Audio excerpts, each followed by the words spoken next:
હવે આ બધા શબ્દો ક્યાં ખોવાઈ ગયા ખબર પડી? આ પ્રભુનું સામર્થ્ય જ. આખો દી બૂમો પાડું, મને અસુખ થાય છે, મને માથું તણાય છે, મારું એક એક અંગ દુખે છે, મને નથી ગમતું. જેવા ઠાકોરજી પાસે જઈએ, હરામ બરોબર છે 2 વાગ્યા સુધી એક શબ્દ બોલતી હોય. પ્રસાદ લઈને સૂઈ જાઓ, ઉઠવાનું મન થાય નહીં.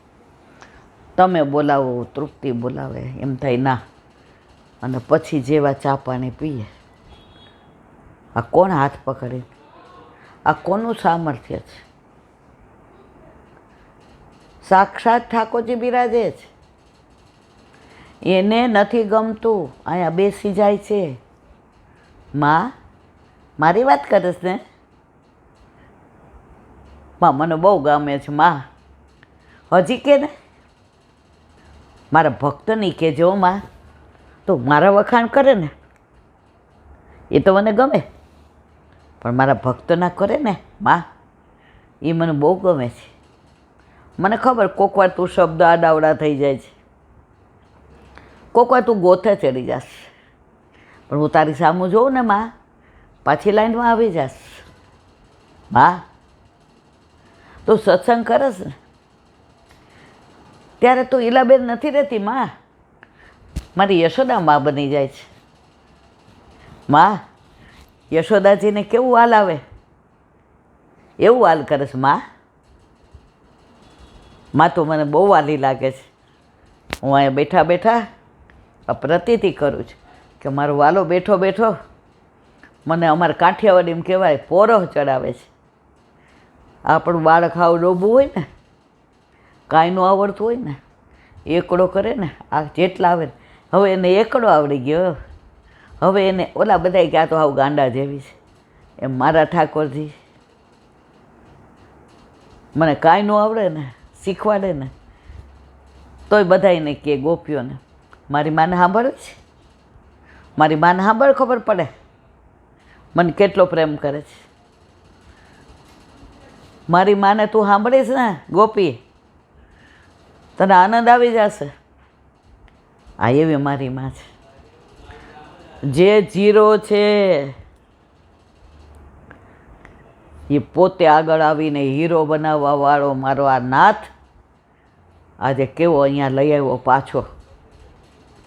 આ કોઈ ડૉક્ટરનું સામર્થ્ય નથી હો, આ કોઈની ત્રેવડે નથી. આ તો બધું આ કલા નિધાન છે. ક્યાં કઈ કલા વાપરી અને ક્યાં કલાનો ઉપયોગ કર્યો એ જાણે, અને મારા સામનેજી જાણે. સામનેજી ઠાકોરજીને કહે છે, હો આપશ્રીએ જોયું આપણી માં હવે કેવી રાજી થઈને સત્સંગ કરે છે. ભલે ને આખો દિવસ બોબો પાડતી હોય, પણ સત્સંગમાં જુઓ, હા મારી માં, બસ જીવન સફળ. આ કહી દે છે મારી માં. આ બધાની માં તો આજે છીએ, કાલે નહીં હોય. આની માં તો હતા, છીએ અને હશું. હવે એક નાની વાત, ઉત્તર પ્રદેશના એક ગામમાં, ગામનું નામ ભૂલી ગયા, સૂરજ ધ્વજ નામના એક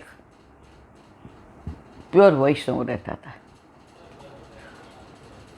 એને વૃંદાવનમાં જે મદન મોહનજી બિરાજે એમાં એટલી બધી આસક્તિ કે કોળીઓ ભરે અને ઠાકોરજી યાદ આવે.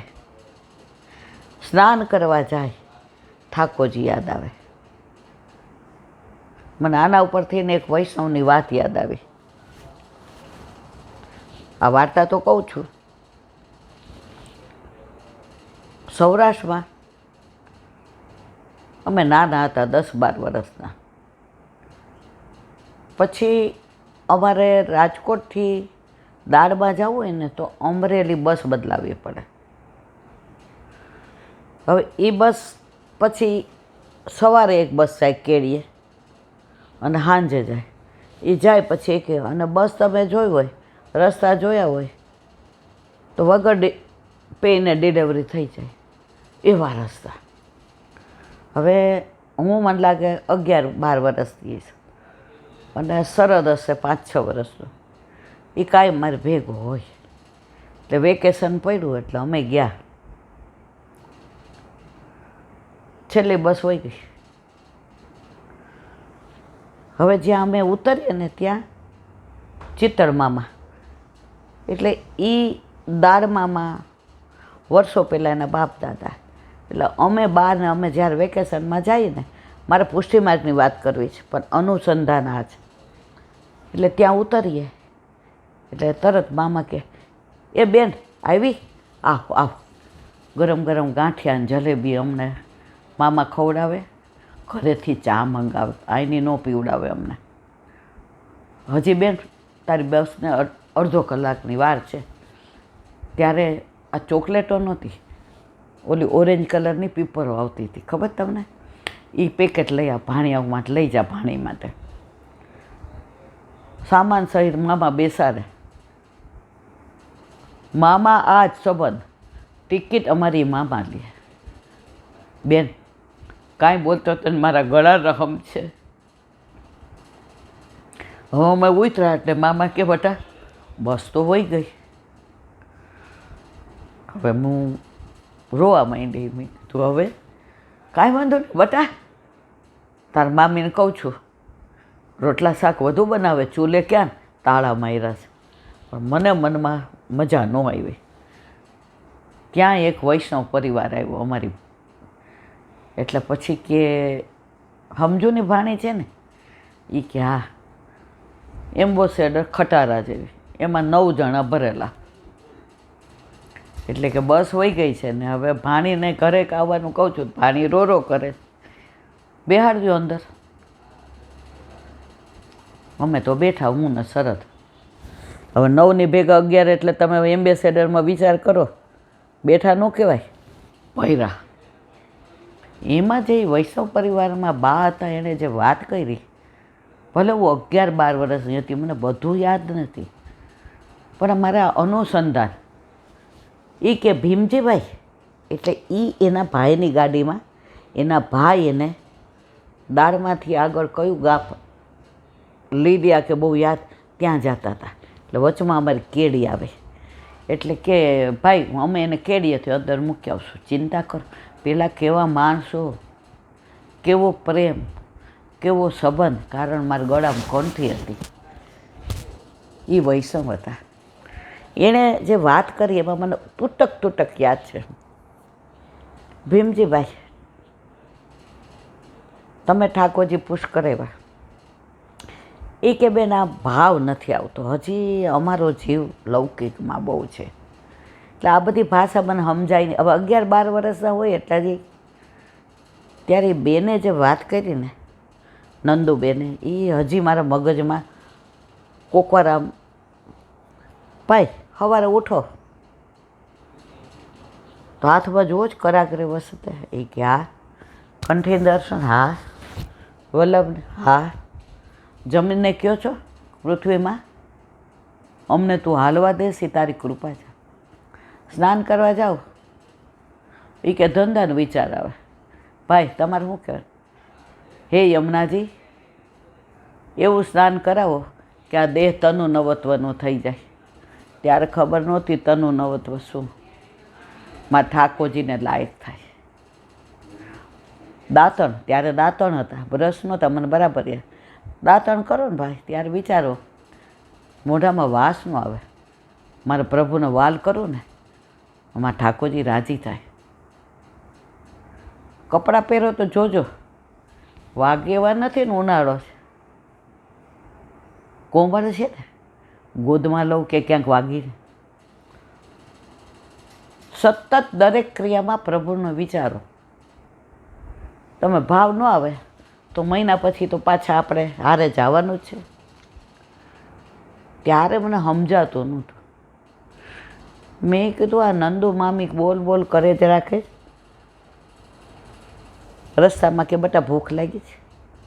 મેં તો ના, મામાને ત્યાં ગાંઠિયા ને જલેબી ખા. સમજો ને દીકરી હોય, કેવા પડવું હોય, મોરના ઈંડા ચીતરવા પડે.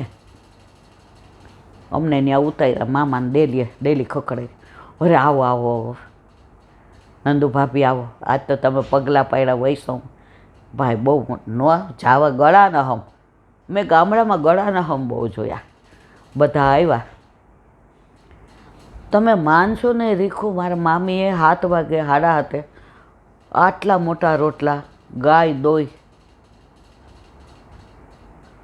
ગામડામાં શાક વળે નહીં, કઢી પાડ નાખી તરત, કઢી ને ટમેટાનું શાક ને લહ શીરો બનાવ્યો, જાડા લો, બધાને પ્રસાદ લેવડાવ્યો.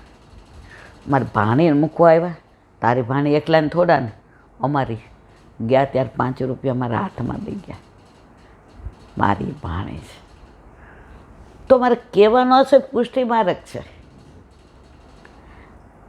એક એક ક્રિયા કરો એમાં ઠાકોરજી યાદ આવે. ભાવ ન આવે તો મને કહેજો. આ બધું મને ભેગું કરીને વલ્લભે આપ્યું. એ કે આ બહુ લુચ્ચી છે, આ નઠોર છે, આનું હૃદય રણ જેવું છે, આને પૈસા કમાવામાં રસ છે, આ હાથમાં નહીં આવે. એટલે એણે નાનપણથી મને અંદર ભેગું કરી અને રણને એવું સીંચ્યું કે ચંપા રણ બનાવી દીધું.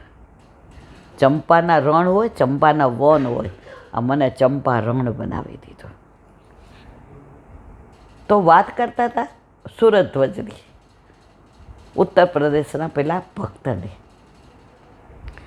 હવે એને શેરડીના ખેતર, શેરડી થાય એટલે પહેલાં છે ને ખાંડ ઓછી બનતી નહોતી. એમ કહીએ તો હાલ.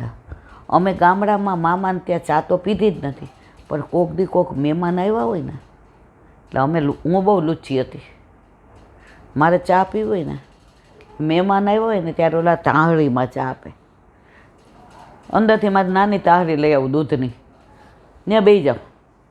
એટલે મામી કેટલી લઈને પીરશે ને, ઓલી તાહળી લઈને બેઠી હો.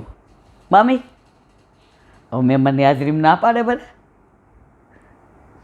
એમ કરીને ચા પી લેતી. દૂધ નહોતું ભાવતું, ગોળની ચા, ખાંડની નહોતી ચાખી.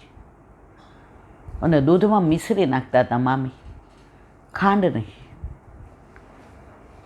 એટલે એણે તો એટલી શેરડી થઈ કે ગોળના સિચોડા ગોળના. હવે ગોળ એવો સરસ ઉતરો, એની સુગંધ ફેલાણી. સુરધ્વજ ખેતરે આવ્યા. વાહ મારા મદન મોહન, બહુ ગોળની સુગંધ ત્યાં સુધી આવે છે. 2 બેલગાડા ભર્યા ગોળના, પીલા. ઓલા ગાડાવાળાને કીધું વૃંદાવન લઈ જા.